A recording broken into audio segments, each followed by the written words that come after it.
শহরের একঘেয়েমি জীবনযাপন থেকে রক্ষা পেতে কলকাতা থেকে 550 কিলোমিটার দূরে চলে গেলাম পাহাড়ের খোঁজে। আর জানো তো, সেখানে গিয়ে দেখি পাহাড় প্রকৃতিকে নিয়ে এক অদ্ভুত রূপকথার গল্প সৃষ্টি করে রেখেছেন। চলো তাহলে আজ তোমাদের শোনাবো সেই রূপকথার গল্প, আর তার সাথে থাকবে চা বাগান আর পাহাড়ে যাওয়ার সময় বৃষ্টির ভ্রুকুটি। চলো তাহলে শুরু করি আজকে সেই রূপকথার গল্প।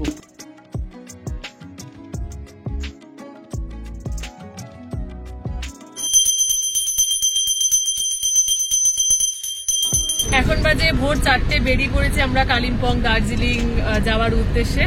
তো আমাদের ট্রেন হচ্ছে 5:55, আমরা যাচ্ছি হচ্ছে বন্দে ভারতে করে। এখন চলো যাওয়া যাক। আর পেছনে আছে হচ্ছে গপু, ওই যে গপুকে দেখা যাচ্ছে, ওই যে গপু, ওই যে বৌদির মা, মানে মাসিমার কোলে আছে, আর পেছনে আছে হচ্ছে মা। ঠিক আছে, তাহলে চলো যাওয়া যাক। এক্সাইটেড তো একদম, চলো। ঘড়িতে তখন 5:10, এক্সাইটমেন্ট ছিল তুঙ্গে। হাওড়া স্টেশনে পৌঁছে গেলাম 5:55। বন্দে ভারত ধরে আমরা গেলাম নিউ জলপাইগুড়ি স্টেশন। সেখান থেকে আমরা পৌঁছবো আমাদের গন্তব্যের দিকে।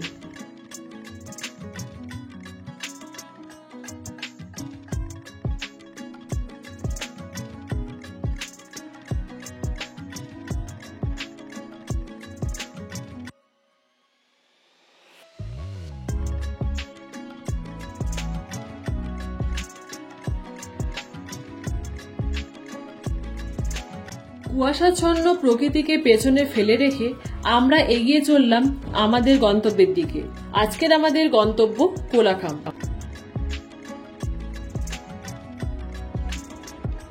পাহাড়ের কথা ভাবতে ভাবতে 8টার সময় চলে এলো আমাদের ব্রেকফাস্ট।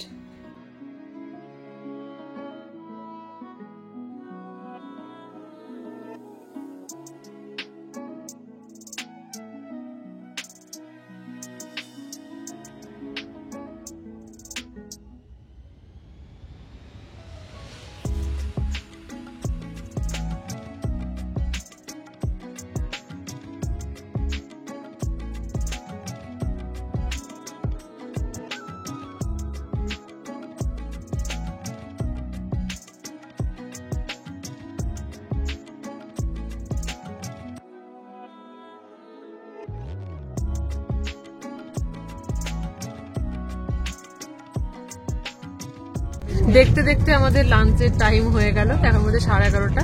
তো আমরা এখানে ভেজ আইটেম নিয়েছি। তো এখানে আছে জিরা রাইস, এখানে আছে ডাল, এখানে পনির, আর এখানে রয়েছে চাপাটি টাইপের, আর এখানে রয়েছে কিছু একটা ভাজা, সেটা বুঝতে পারছি না কি, আর তার সাথে এখানে রয়েছে দই প্লাস।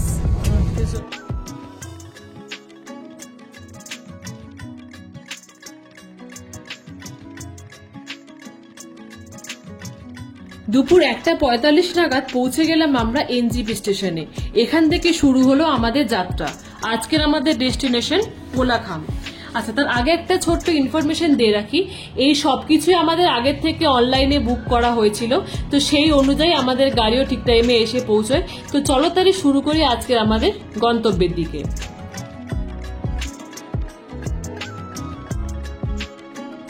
কোলাখাম যাওয়ার পথে এটা হচ্ছে আমাদের আজকের ফার্স্ট সাইট, সেটা হচ্ছে তিস্তা নদী। এটা হচ্ছে তিস্তা নদীর ক্যানেল, খুব সুন্দর একটা দৃশ্য।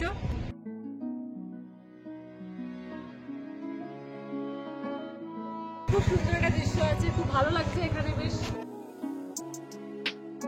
আর তাছাড়া অনেকক্ষণ ট্রেন জার্নি করার পর গাড়িতে বসে বসে টায়ার্ড হয়ে পড়েছি, তাই ভেবেছি যে এরকম একটা পরিবেশে হাঁটাচলা করতে ভালো লাগছে, দারুণ লাগছে, খুব সুন্দর।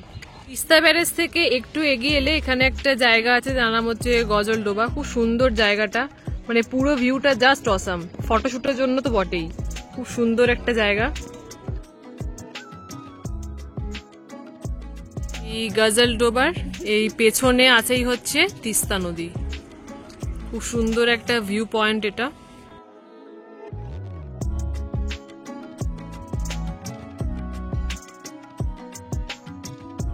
রাস্তা যতই বাড়ছে সৌন্দর্য যেন আরো দ্বিগুণ বেড়ে যাচ্ছে।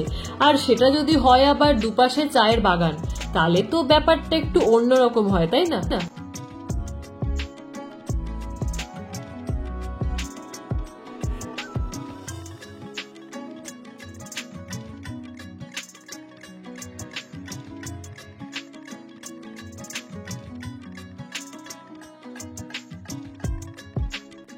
ঘড়িতে তখন বিকেল 4টে।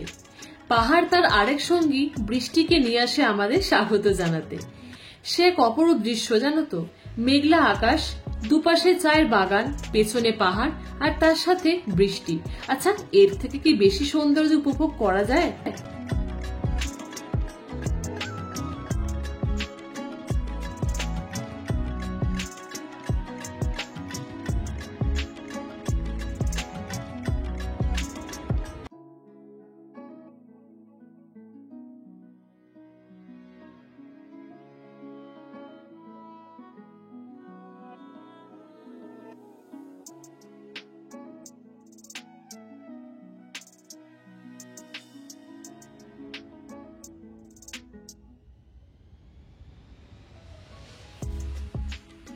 বেশ কিছুক্ষণ যেতে যেতে বৃষ্টি তার গতিও বাড়িয়ে দেয়, আর ঠিক এই জায়গা থেকে শুরু হয় পাহাড়ের সঙ্গে আমাদের দেখা।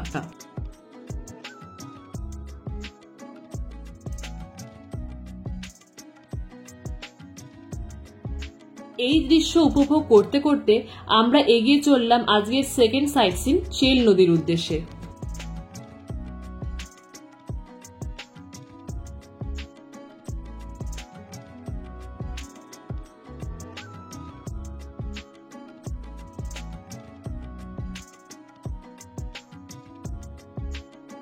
চেল নদী যাওয়ার সময় বৃষ্টির গতিসীমা যেন আরোই বেড়ে যায়।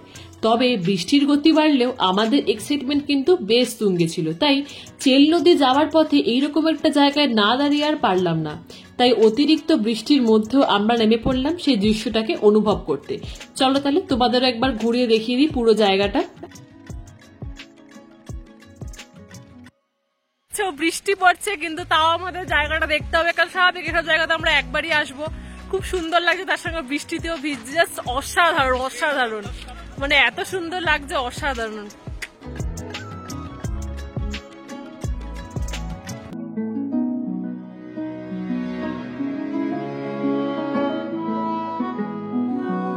বৃষ্টি ভেজা পাহাড়ি রাস্তায় হাঁটার অনুভবটাও না ঠিক ভাষায় প্রকাশ করা যায় না।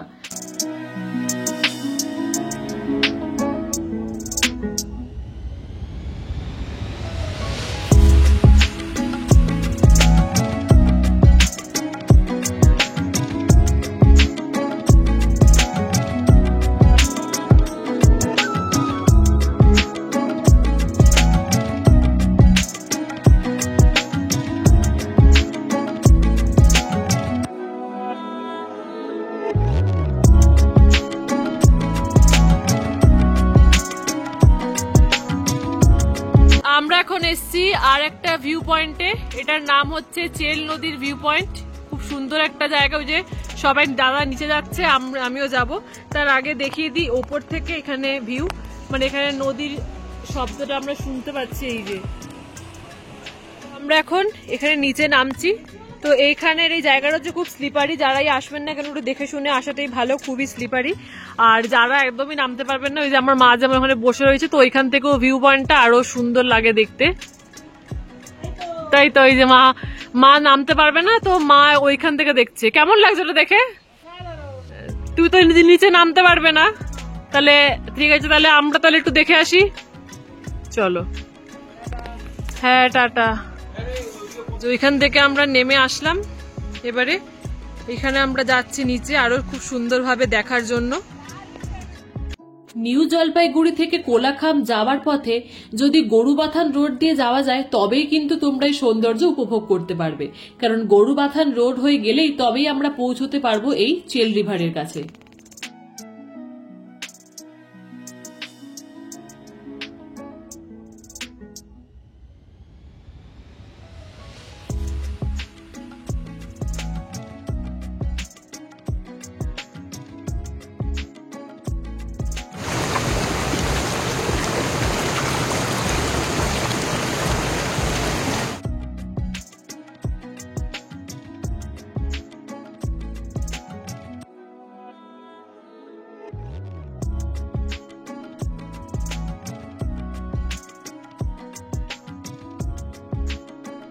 পাশটায় তারপরে এতগুলো পাথর আমরা অতিক্রম করে তারপরে আমরা এই দিকটা এসেছি। এই দিকটাও বেশ সুন্দর, খুব সুন্দর জায়গা, দারুণ দারুণ, খুব সুন্দর লাগছে দেখতে।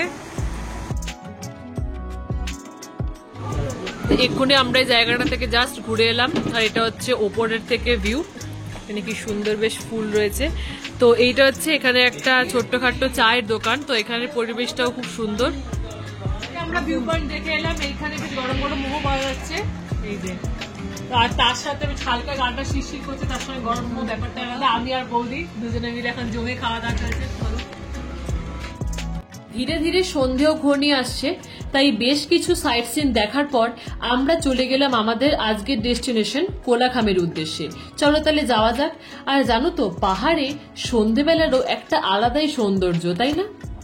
বেশ কিছুক্ষণ থেমে যাওয়ার পর সন্ধে যতই ঘনিয়ে আসছিল, বৃষ্টির বেগও ঠিক ততটাই বাড়ছিল। তাই কনকনে ঠান্ডা হাওয়ায় কাঁপতে কাঁপতে বৃষ্টির মধ্য দিয়ে আমরা পৌঁছলাম আমাদের আজকের ডেস্টিনেশন কোলাখামে। আশা করি তোমরা দেখেও বুঝতে পারছো আবহাওয়ার অবস্থাটা ঠিক কিরকম।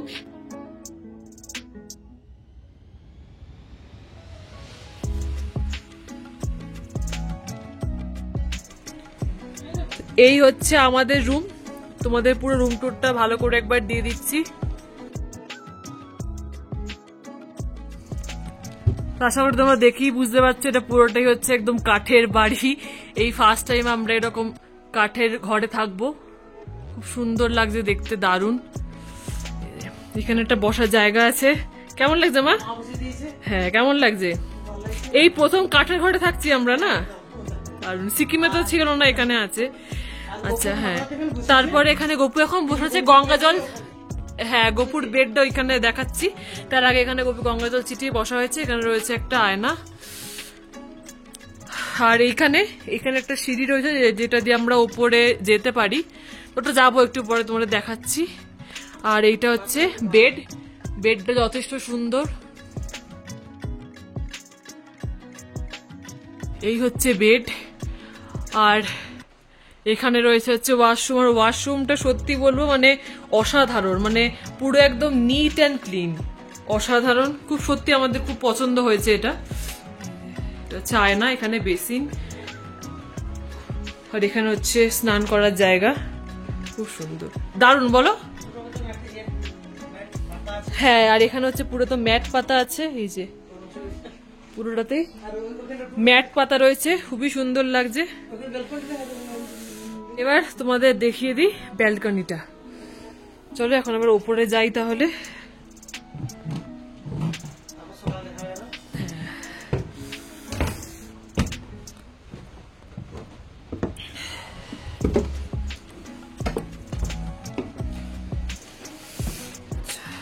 এখন তো অন্ধকারে বিশেষ কিছু বুঝতে পারবে না, তো আমি জাস্ট তোমাদের দেখিয়ে দিচ্ছি। কাল সকালে পুরো রুম টুরটা ভালো করে তোমাদের দিয়ে দেবো।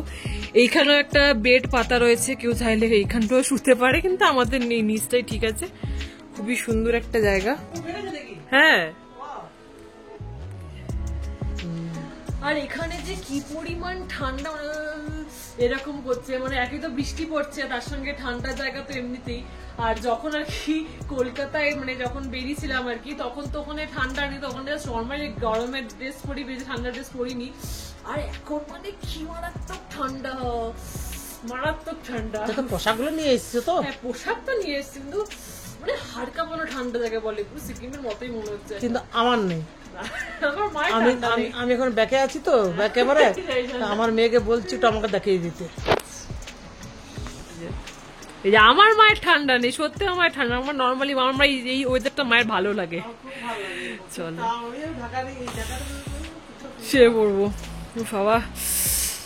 রুমে ঢোকার সঙ্গে সঙ্গে আমরা চলে এসেছে ভেজ পকোড়া। এখানে চা তো খাবো না, এই ভেজ পকোড়াই চলবে, তাই তো? আমার অবস্থা থেকে তোমরা আন্দাজ করতে পারছো যে ঠিক কতটা ঠান্ডা লাগছে এখন। তো এখন এবার 9টা বেজে গেছে, এবার ডিনার টাইম হয়ে গেছে। চলো এখন যাই। এখানে মায়ের অবস্থা দেখো, মা শুয়ে দিয়েছে। না, মায়ের খাবারটা দাদা বললো ঘরে এনে দিচ্ছে, মা নামতে পারবে না অতটা, তাই তো? তো আমি তাহলে যাই, এখন আসছি। তো যে রাতের বেলা আমরা এখন ঠান্ডার মধ্যে কাঁপতে কাঁপতে যাচ্ছি এখন রাতের খাবার খেতে।